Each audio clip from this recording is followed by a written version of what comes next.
Aí, pessoal, tá informando aos meus seguidores, né? Vamos ver. Se tiver travando aí, vocês me avisem, tá?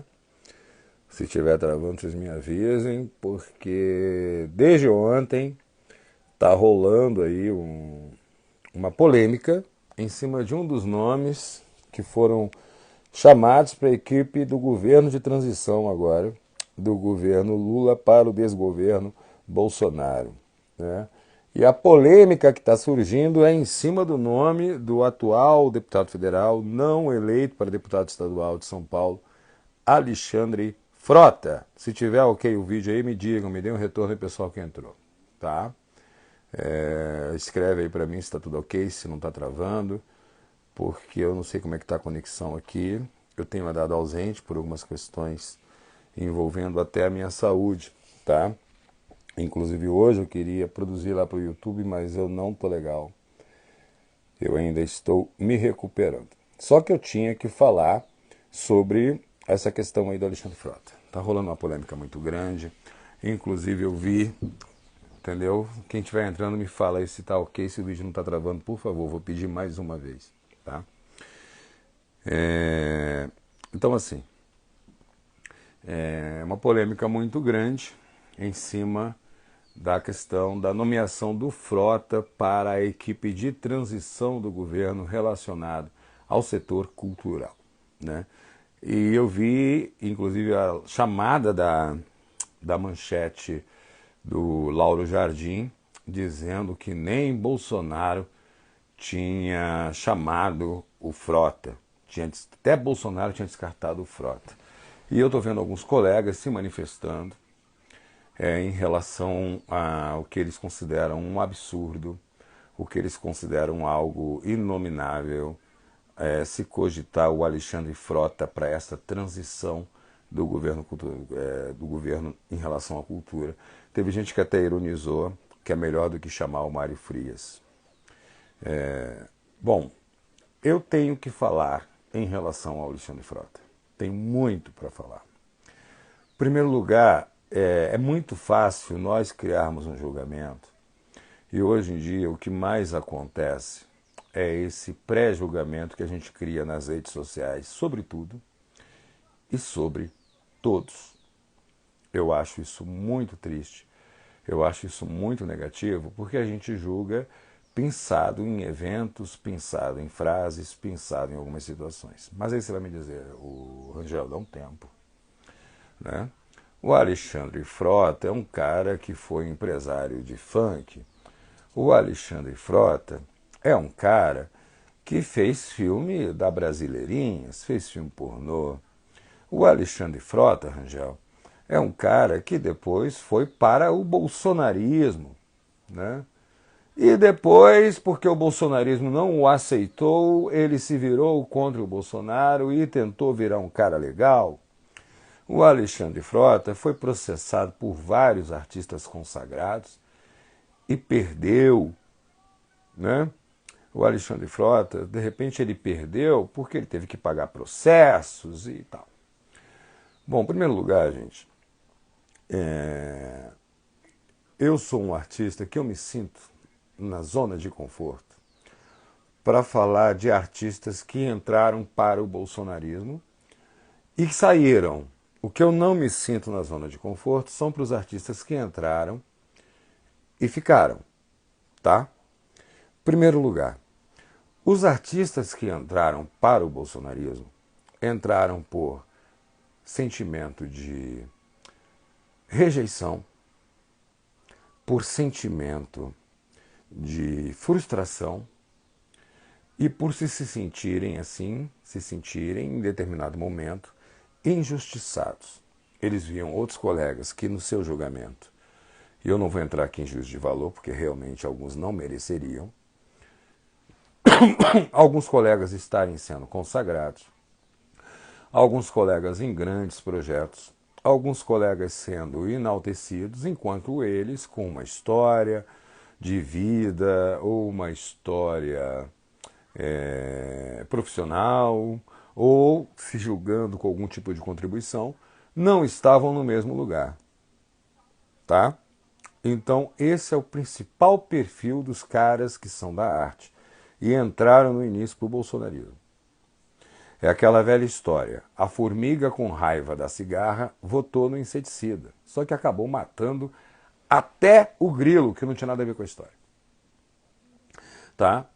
Agora, os artistas que no andar da carruagem viram que o bolsonarismo era, na verdade,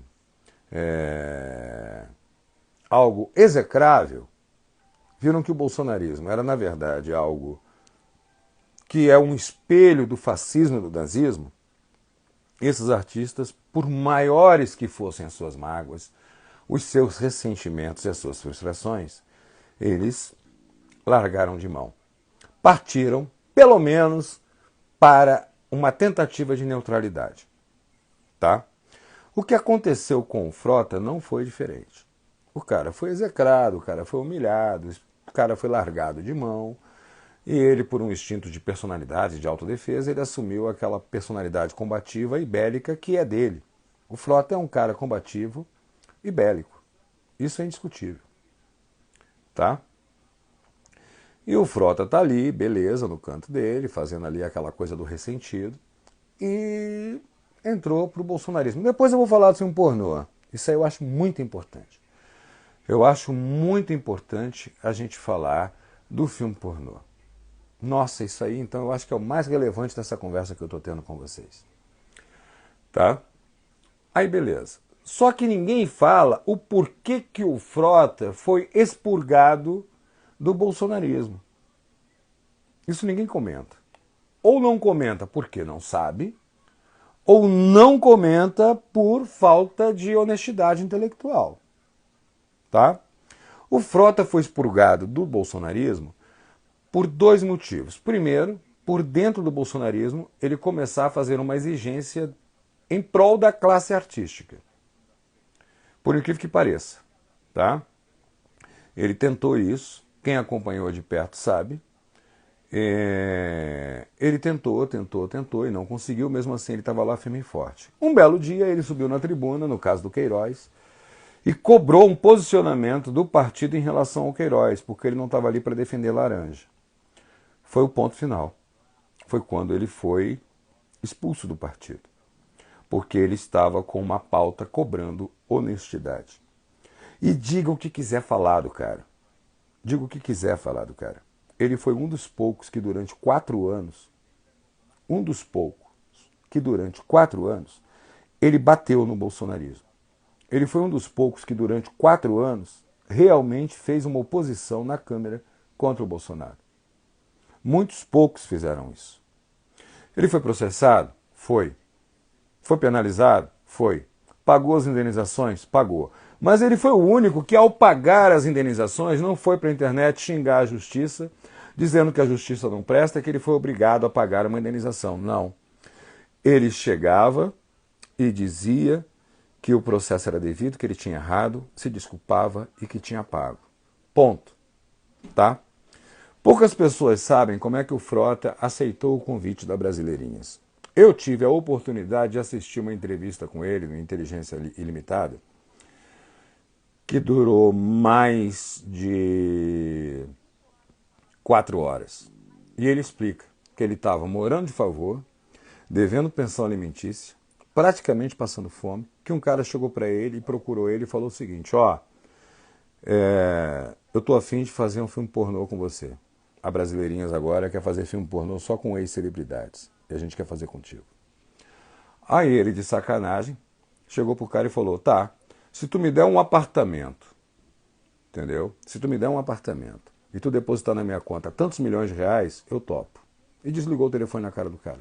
Dia seguinte o cara ligou para ele: ó, tá aprovado, eu tô aqui com a escritura e com a chave do apartamento, é só você assinar. E eu tô aqui com um contrato e você me passa o número da tua conta que eu tô passando dinheiro para tua conta.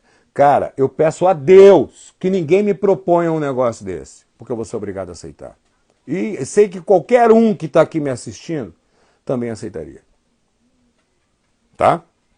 E antes de criticar um ator pornô, antes de criticar alguém que está gravando um ato sexual, e que todo mundo que é saudável, pelo menos de cabeça, transa, Antes de a gente criticar, a gente tem que questionar o tipo de pessoa que consome esse produto e faz disso uma indústria. Porque se não existisse o consumidor do pornô, não existiria quem produzisse. Não é verdade? Então, criticar o cara por ter feito filme pornô, ah, mas ele transou com travesti. Isso é um ponto muito importante. Criticar o cara por isso é, no mínimo, contraditório. Agora, eu estou lendo aqui o comentário do Eric, que eu estou achando bem interessante, né? Xingando o Frota, dizendo que o Frota faz um personagem, que o Frota é um puto, que a família Bolsonaro é feita de putos. Eric, meu irmão, é a tua opinião. E eu tenho o dever e a obrigação de respeitar o direito sagrado de uma opinião, desde que essa opinião não se torne um crime de ofensa, injúria ou calúnia. Tá? O que eu acho mais interessante, e que aí que a gente tem que entrar numa reflexão, tá? A gente tem que entrar numa reflexão, que é muito importante a gente refletir sobre isso. Em primeiro lugar, nós chegamos numa ignorância tão grande que 99% das pessoas que falam que a Constituição não é respeitada nunca leram a Constituição e nem sabem a cor da capa do livro. E outra coisa, as pessoas estão tão desacostumadas com o correto que esquecem que existe atual governo, a transição, que é denominada governo de transição, e futuro governo. O Brasil esteve tão abandonado que a gente esquece que existe um governo de transição que tem que existir de todo governo para outro, seja federal, estadual ou municipal. Eu não estou dentro da cúpula do governo de transição. Eu não sei por quais critérios acharam que o Frota deveria ser chamado e cogitaram o Frota para fazer parte. Que é outra fake news que se diz muito, é que todo mundo que está entrando está ganhando 17 mil reais por mês. Não. São poucos os remunerados com salários até de 17 mil, porque tem salário que parte ali de 2 mil e alguma coisa, ou até menos, se eu não me engano. E a maior parte é voluntariado. Tá? Agora, a pergunta que eu faço para todos nós, para mim e para todos nós. Atacar o Frota nos torna iguais ou diferentes aos bolsonaristas? Por que o Frota está sendo atacado por essas pessoas que se dizem democratas, liberais, ou da Frente Ampla, ou de esquerda, pelos mesmos argumentos que ele foi atacado pelos bolsonaristas? Então, é essa a pergunta que eu gostaria de deixar a todos aqui. E eu gostaria que, se possível, me respondessem a essa pergunta nos comentários. A mim, eu já respondi. Eu acho que a minha própria live fala por si e dá a minha resposta. Entendeu? Isso mesmo, Eric. Só 50 podem ser remunerados, o restante não. Então, eu acho que só minha live aqui já dá a minha resposta. Eu gostaria, com todo respeito, com todo carinho, que vocês comentassem aqui isso que eu estou perguntando, me respondessem essa pergunta. Se atacar o Frota e rejeitá-lo nos torna iguais, diferentes, ou melhores, ou piores do que o bolsonarismo. Tá bom? Meus amados, agradeço quem assistiu. Tomei minha 4ª dose ontem, tomei abatido também por causa disso, tá? Mas se tiver a 1000ª, 50ª dose, eu estou tomando. Vacina é feita para isso. Que ainda a gente tem essa imbecilidade, tem gente que quer discutir vacina sem nunca ter estudado. O cara quer saber mais de quem desenvolveu a vacina, né? E ainda tem gente que defende, né? Que tem que ficar doente para se defender contra o vírus. Mas enfim, né? Deixo uma opinião, um posicionamento. Não coloque em risco a liberdade e a vida dos outros. Eu vou defender o teu direito de ter a tua opinião, o teu posicionamento até a morte, tá bom? Fiquem todos com Deus e muito obrigado. Ai, a Nana aqui, Nana Freitas, minha irmãzinha querida, escreveu uma coisa muito importante que eu quero ler aqui. A grande questão é que a internet se transformou numa zona de guerra, onde a opinião pessoal se transformou em agredir ao próximo. Pior do que isso, Nana, opinião virou fato. As pessoas não param para pensar, peraí, isso aí que ele está falando é o que ele pensa, ou o que ele acredita, ou o que ele gostaria que fosse. Não. Se você concordar com aquilo, aquilo ali virou uma verdade. Não interessa se for a maior mentira do mundo. As pessoas não sabem mais a diferença de fato para opinião. E assim nascem as fake news. Resumindo, se alguém assistiu o vídeo até agora e não entendeu, eu acho válido, acho coerente a escolha do Frota para a equipe de transição e acho que nós deveríamos, pelo menos, ninguém tem a obrigação de gostar, mas respeitar alguém que aguentou na vida o que muita gente aqui, eu tenho a certeza que não aguentaria. Tá bom, pessoal? Fiquem todos com Deus. Muito obrigado pela presença, muito obrigado por terem assistido. Forte abraço.